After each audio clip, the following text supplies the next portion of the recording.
और वो सारे देश में तेलुगु देशम पार्टी हो गई, पश्चिम बंगाल की टीएमसी पार्टी हो गई, ये मुद्दा उठाते हैं कि अगर नेशनल चुनाव एक बार पूरे देश में हो गया तो जो क्षेत्रीय पार्टियां हैं, जो उनका मुद्दा है, लोगों से जुड़े हुए मुद्दे हैं, जो सड़क बिजली पानी का मुद्दा है, वो दब जाएगा और राष्ट्रीय और अंतरराष्ट्रीय राजनीति हावी हो जाएगी। अब आप इसको देखिए कि क्या ये लोकल लेवल पर सही है, ये हमको राष्ट्रीय स्तर पर जांचना चाहिए कि सही है कि लोकल जो क्षेत्रीय स्तर है उसमें क्या खराबी है, होना चाहिए कि नहीं होना चाहिए। तो इसका फैसला आप लोग को लेना चाहिए। और इससे देखिए, मतदान सिर्फ कहने को मतदान नहीं है, मतदान का वे फॉरवर्ड क्या है? वे फॉरवर्ड ये है कि ये हमारे लोकतंत्र की रीढ़ की हड्डी है। क्या है? रीढ़ की हड्डी है। कैसे? इसी से हमारा लोकतंत्र मजबूत होगा। तो मतदान करने का आप सिर्फ मतदान नहीं कर रहे हैं, ये सिर्फ आपका अधिकार नहीं, आपका कर्तव्य भी है। देश के प्रति और समाज के प्रति अच्छा देश का कैसे निर्माण करें, अपने व्यक्तित्व का कैसे विकास करें। तो मतदान देने से जब लोकतंत्र का मजबूत हो रहा है, और ये लोकतंत्र हमें विरासत में मिली है। आप लोग जानते हैं कि 200 सालों तक अंग्रेजों का शासन था, इससे पहले राजा रजवाड़ाओं का शासन था, कॉमन मैन की कोई सर्विस नहीं थी, कोई भूमिका नहीं थी, कोई पुस्तक नहीं था। तो क्यों ना हम इसको ज्यादा से ज्यादा आगे बढ़ करके आगे आकर के मतदान में पार्टिसिपेट करें और अपने लोकतंत्र को मजबूत बनाएं।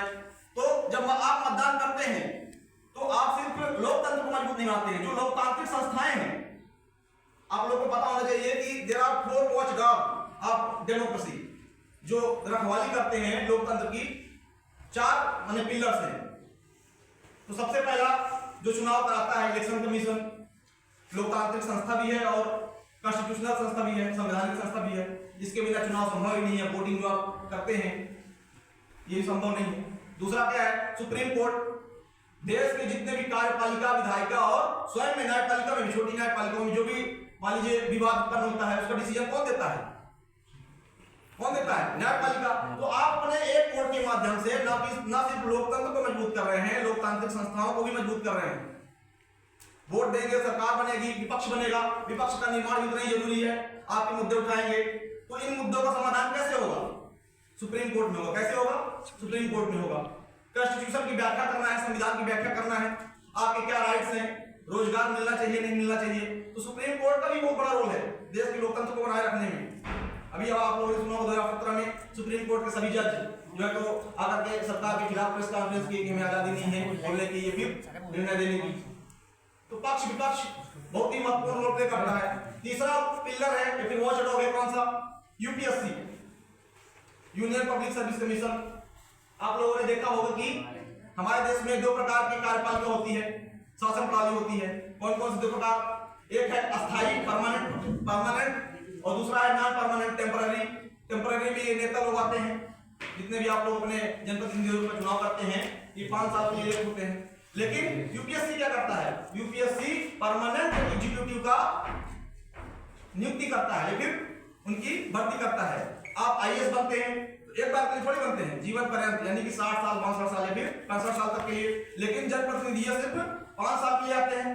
तो यूपीएससी का कितना बड़ा योगदान है?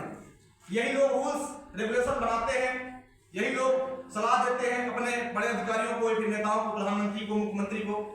तो यूपीएससी भी एक अच्छा एग्जाम कंडक्ट कराए, निष्पक्ष कराए, पारदर्शिता रहे, ट्रांसपेरेंसी रहे, इंटरव्यू में सभी को बराबर मौका मिले, बराबर नंबर मिले। यूपीएससी हो गया, पीएससी हो गया।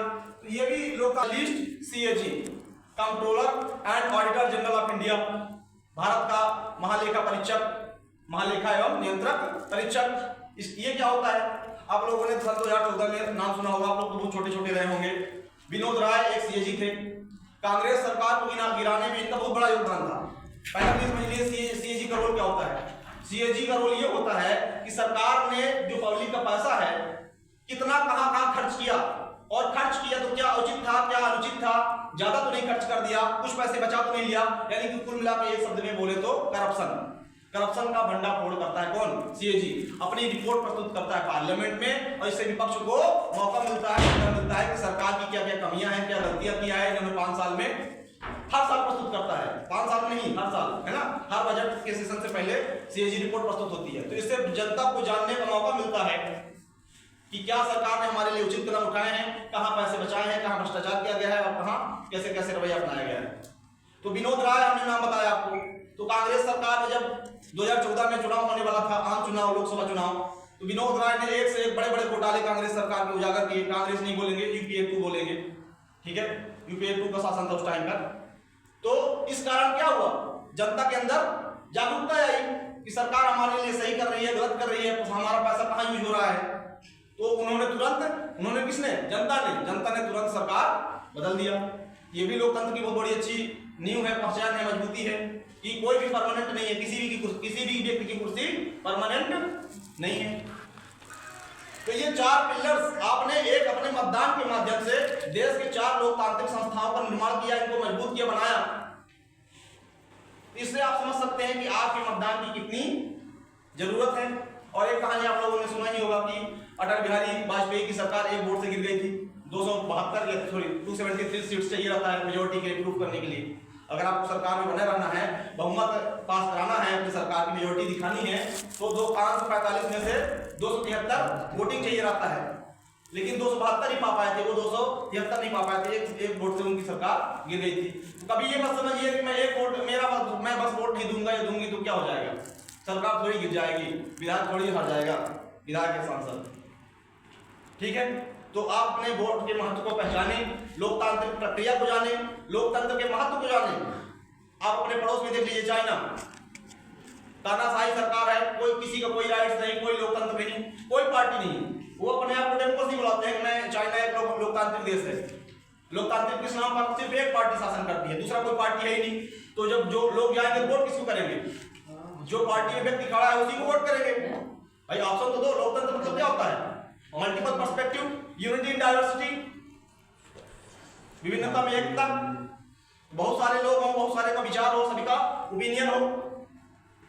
तो लोकतंत्र में ऐसा बोला जाता है, even the opinion of the, अगर 100 लोग हैं, 100 लोग में से एक व्यक्ति भी आपके प्रति असहमत है, तो उस एक व्यक्ति की वॉइस को भी सुनना जरूरी है। क्या पता वो एक व्यक्ति 99 लोगों से कुछ अच्छा बोल जाए। सही बात कह रहा हूं कि नहीं? तो this is the importance of democracy. Last में एक लाइन कह करके मैं समाप्त करना चाहूंगा, क्योंकि ये एनएसएस का कैंप है, कार्यक्रम है। तो महात्मा गांधी जी का एक कोट है कि the best way to find yourself, the best way to find yourself is to lose yourself in the service of others. अगर आपको अपने आप की प्राप्ति करनी है, अपने आप को पाना है, खोजना है, व्यक्तित्व विकास करना है, तो आप अपने आप को, यू गिव योरसेल्फ, आप अपने आप को दे दीजिए, त्याग दे दीजिए, त्याग कर दीजिए, what, in the service of others, दूसरों की सेवा में, ठीक है।